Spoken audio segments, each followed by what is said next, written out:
Экскурсия начинается не со слов «посмотрите налево, посмотрите направо». В первую очередь гиды объясняют, чего здесь нельзя делать. Заповедник как природный музей. Смотри сколько хочешь, руками не трогай. Если даже она вас укусила, не поддавайтесь панике, ничего страшного. Если это не в область шеи и головы, либо в артерию или в вену, небольшое покраснение, температура, все пройдет.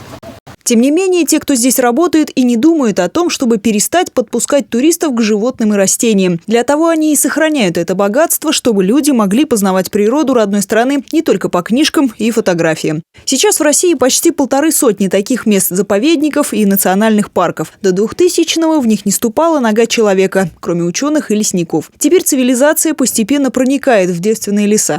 Они открываются для туристов. Главные посетители у нас, конечно, школьники.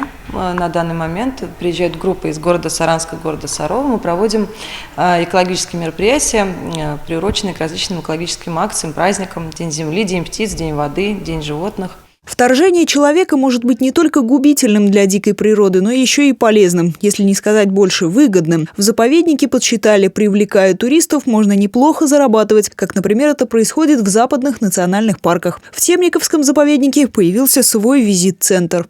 Вообще у нас в заповедниках, национальных парках существуют такие визит-центры, где проводятся такие мероприятия. Просто вот до нас пока не дошло, как только появилось финансирование, мы смогли открыть такой визит-центр у нас.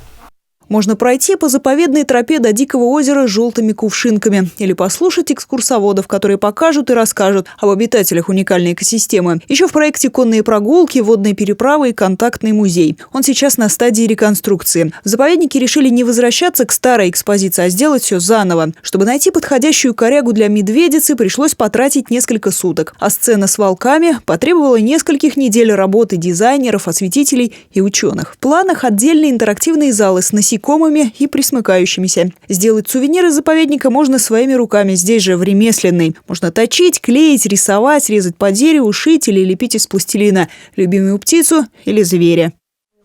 Черный носорог. Да.